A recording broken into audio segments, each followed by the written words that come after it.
Hello and welcome back to another installment of our Sonic Generations Let's Play. I say our, but I really just mean me. I'm me and Dinosaur, and this is the channel and the game that I'm playing. So I'm about to go into Speed Highway. We're about to start the Dreamcast era, and I noticed something that I have actually never noticed before, maybe because I just haven't been looking. But you can see these street signs back here. One says Blaze Road, one's E123 Omega Road. There's underneath that is that South Shadow Avenue, and up there's that little sign that says Boost. I'm sure that other one in the top right corner says something I just can't read, but they're all kind of little references I never noticed before. Kind of cute. Let's jump into it. So Speed Highway is one of my favorite stages from Sonic Adventure, which is another game that I thought about playing today, but again I didn't want to set up those old systems and have to deal with that noise today. So again, room to go backwards and nothing there. Just like I think it's cool. I'll always go backwards, but put something back there. Just like put a thing. I don't care what it is. Put a single ring and I will feel like it's worth it. I love the little monkey police in this. I don't know. It's one of the weirdest Robotnik robots of all time are the the weird monkey men from Sonic Adventure. Some of them are little police officers in this stage. So I have the Hydrocity, the Hydro City zone, whatever you want to call it. I've always called it Hydrocity. But one of my friends growing up always called it Hydro City, and in Sonic, I always also remember in Sonic Chaos, which my friend had on Game Gear, and we would put hours into. He would usually play Nintendo, and I would play his Game Gear to play Sonic Chaos, which is one of my favorite Game Gear Sonics. Maybe I'll get to it one day. But the second zone in that, I believe it's the second zone, is called Gigapolis Zone, and my friend always called it Gigapolice Zone. So, I don't know. Some Sonic stages, I guess, people just call other things. It makes sense. Whoa, little thing. Don't know if that was a better route to take or not, but it seemed a little faster. I love the little bells. You can jangle them and get rings. Very true to the original adventure. It kind of threw me off there, but whatever. Not upset about it. Look at the little elevators going up and down in the background. Now I know that oh my god. I know that the original Speed Highway, kind of had a mall-like setting, but this is literally a mall. We're in a shopping mall at this moment. And now that begs the question, why is there a gigantic bell in this shopping mall? I don't know. But now we're out of the shopping mall and back into the streets, I guess, or the rooftops of this city. It's sort of a weird layout, but it's Sonic World, where there are just random stone wall paths through jungles specifically for Sonic to run on, and the roads and highways go in all kinds of wacky shapes and go really far off of the ground. It's there are still ones that cars are on. If we're thinking of the logistics of it, there are still obviously cars in this world. Sonic Adventure was the first one to take place with actual people in it beyond Robotnik. So, they live in a city. They got cars. You can see them in the background of the stage. So why are some roads just fucking crazy in comparison to pretty normal above ground highways? Is it just because of Sonic? Is it just because the hedgehog population of the city is decently high as well and they gotta get around too? Probably not, because I feel like we would know those characters, and I can't believe I missed that again. Oh god. I'm getting distracted by talking. This is something I'm gonna have to work on, guys. Anyway, we'll try not to think about the logistics. Dang, monkey police. Try not to think about the existence of, or the logistics of these weird things. Cool. So there we go. Classics. Speed Highway. That helicopter in the background. Lurking. Sweet.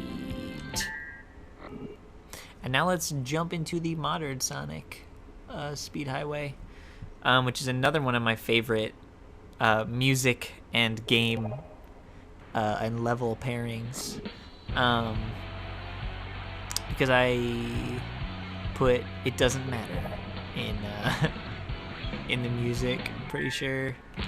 The OG It Doesn't Matter, not the Sonic Adventure 2 like redo of It Doesn't Matter, which was such a weird thing to do back in the day. Like, I'm not sure why they did it, but I remember having discussions with friends growing up about which version of It Doesn't Matter is the superior version, which is like the lamest thing you could have a discussion about.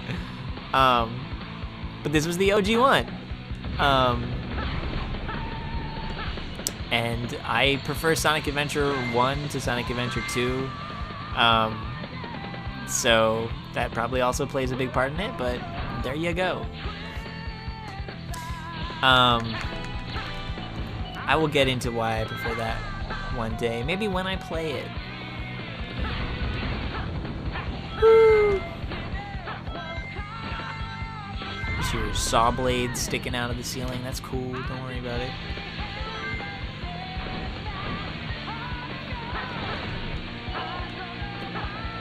Dude, I always activate Supersonic right at like the times of like the slow platforming.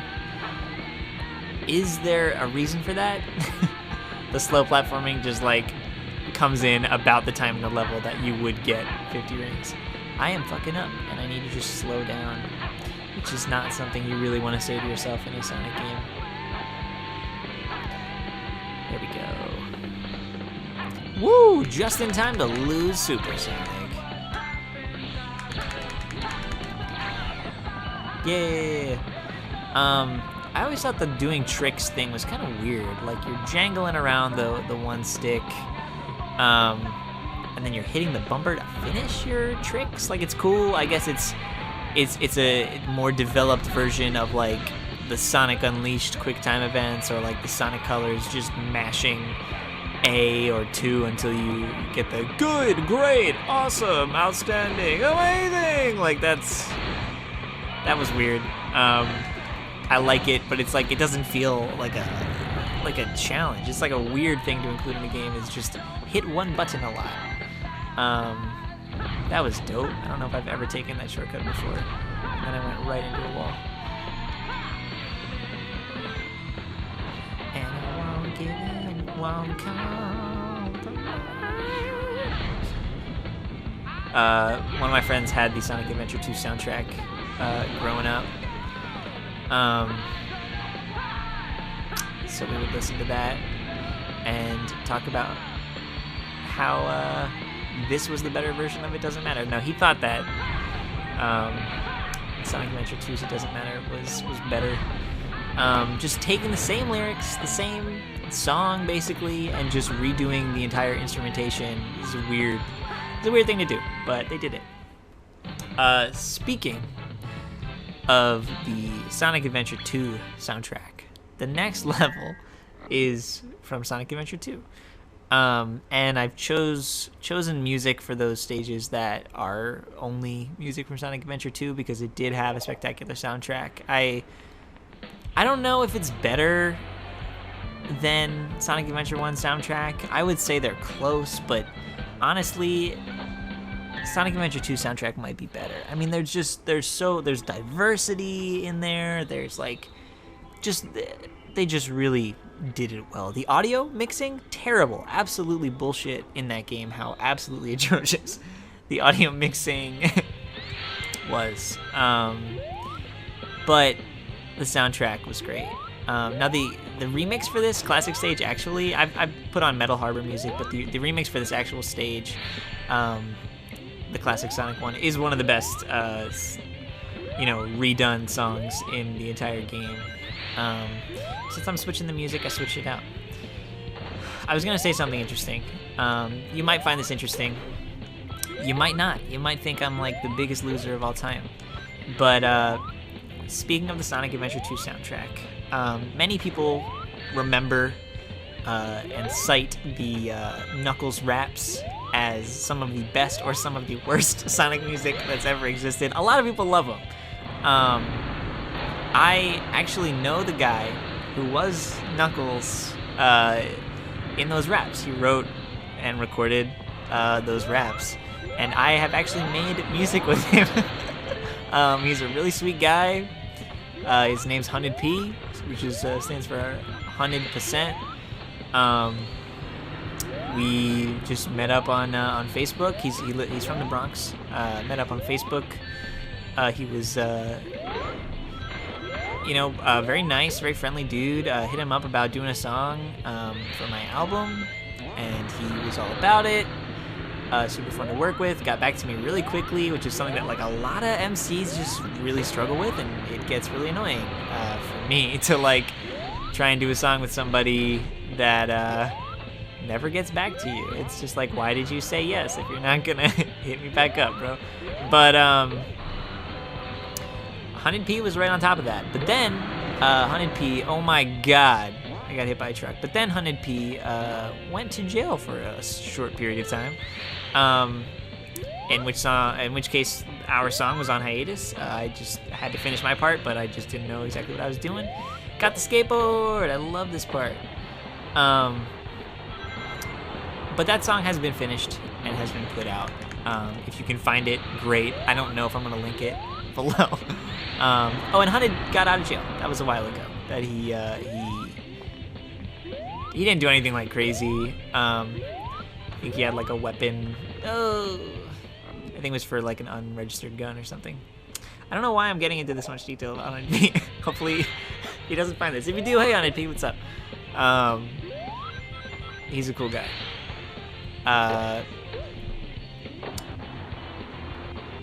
Yeah, and I asked him, I remember asking him one time how he got involved with the Sonic Adventure 2 soundtrack anyway. And I think, I forget exactly how he said it happened. I don't know if they approached him or if he just knew somebody who had a connection to someone who was looking for a rapper to do these songs. I fucked up that timing. But he said that they were like a total joy to work with. And it was just like easy. They just flew him out, they recorded his stuff, and that was it. Next thing he knew, it was just in the game. And they have been immortalized ever since, Pumpkin Hill and all that. Obviously classic songs. And some of the most original, God, I am just sucking. The Knuckles raps, in all honesty, are some of the coolest game soundtrack, original game soundtrack songs I think I've ever heard. They're original as hell. It's ambitious to do hip-hop music with lyrics related to the game, especially from the point of view of a character. So not only is it some of the first hip-hop that a lot of kids heard growing up, including myself. I mean, it was some of the first hip-hop that I would just, like, listen to by default by playing the game, And they were dope. There was a point when I had all of the Knuckles rap songs on my phone. I would listen to them, or on my MP3 player, rather. Alright, so now I'm going to go up and do this. Oh, no, wait. I should play the modern one, not just the classic one. Forgot. Word, let's get into it. I had to crack my back. Going for a slightly longer episode, I guess, this time. I'm trying to get them all around 15 minutes, but if they don't quite get there, that's fine. If they go over a little bit, whatever. Excuse me. So not only is it cool to have rap music in a fucking video game, but those songs are good as shit. I mean, they're just good songs. Like, it's sort of mind-boggling how well they have aged. They are just like a really niche and interesting like indie hip hop with like excellent Japanese production. It's like it's such a weird hybrid that you really want more of it. You really do. Yeah, honest to God, you want more of that stuff. This is legit as hell. So I know a little bit of trivia about Sonic Adventure 2 beyond just that. Specifically pertaining to this level. When this game was in development, or not this game, but when Sonic Adventure 2 was in development, some of Sega was, what became Sega of America, I guess. Or maybe it had just become Sega of America at that point. But some of Sega was stationed, I guess you could say, in San Francisco. That's where Sega of America kind of got its bearings, I believe. And that's obviously very heavily what this level is inspired by, is San Francisco. You know, those extremely steep streets and extremely steep streets and like crazy buildings and the little robots in the sky. That's a classic San Francisco thing. Oh, hey, let's check this out. I know many people talk about this, but you got your wanted posters for, I think this one's Fang the Sniper on the side from Sonic the Fighters, and whatever, Bark the Polar Bear, and Green Bird Boy, I can't remember his name. They were all from Sonic the Fighters. Fang the Sniper might have also been in something else, though. Like, I think he might have been in, like, was it like Sonic Triple Trouble Game Gear game, or is that a different one I'm thinking of? Different guy I'm thinking of in that game. No, I think it's him. I really do. Anyway, another kind of cool Easter egg that they squeezed into this game. But the other locations around Sonic Adventure 2, I'm pretty sure they did other traveling to try and get a grip on or a grasp of what those environments were kind of like to replicate for the games. I don't know how. I guess some of them were really kind of original. Did they go to a pyramid for Pyramid Cave? I have no idea. Did you see that glitch? That was weird. But for Sonic Adventure 1, they certainly did. I think that they did go to South America to like examine and take photos of the jungle, of temples and like crazy shit to put in, for their Lost Temple level, and that whole like jungle environment in Sonic Adventure 1. Man, Sonic Adventure 1's dope. I loved the open world bits. I thought that they were well handled for the time and everything. Yeah. We get the extreme inclusion of the saws on the gun truck. That is just, it's a lot. It's fine, I guess. This part, that right there, that like, this might be a bad idea. No, it's a great idea, actually. I thought that was gonna slow me down just enough to get fucked up. But it worked out. Woo! And a smooth finish. With an S? Yeah, boy. First S of the Let's Play. It should have been the earlier levels, but I just could not fucking focus. So there you go. Now, we're going to move on to our Shadow boss, our rival battle. We'll do that, and then we'll wrap up this episode. Ha! Back for more, Sonic? Guess you never learn your lesson. Okay. Let's make sure that, yeah, it's live and learn. Just making sure, just gotta make sure that it is the ideal music pairing for this level. Most of the bosses, I don't really want to change the music for, I guess, because nothing else quite matches them that well, but this one, it was meant for live and learn, without a doubt. Man, Shadow is quite the character. He's like cheesy as hell. He's like the cheesiest motherfucker, and he's so fucking edgy. I loved the shit out of Shadow when I was in like 4th grade. And that was about the time that the game Shadow the Hedgehog actually came out, which I have. Maybe I'll get to that one day. But you know, Sonic Generations was a good first one to start out with because it's giving me a full scope of whatever I might want to play in the future on this channel. But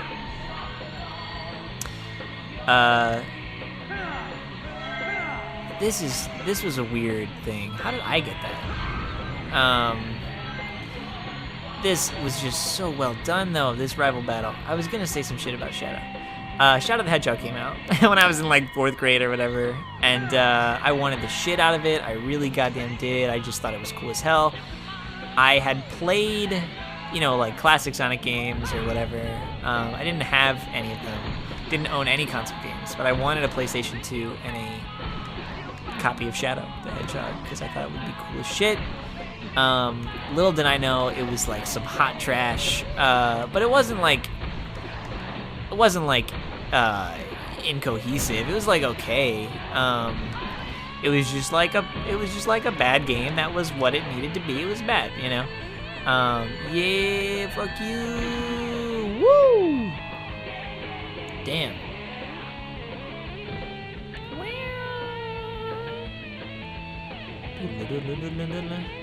Fucked him up. Damn, that was easy. Okay. Well, I didn't really even get a chance to talk about how beautiful this stage was. I thought it was just like a wonderful succession of, it totally has echoes of the Metal Sonic battle. Even the original one, it did, but it was just so well handled. I'll talk more about Shadow maybe in the next episode. Hey, thank you guys.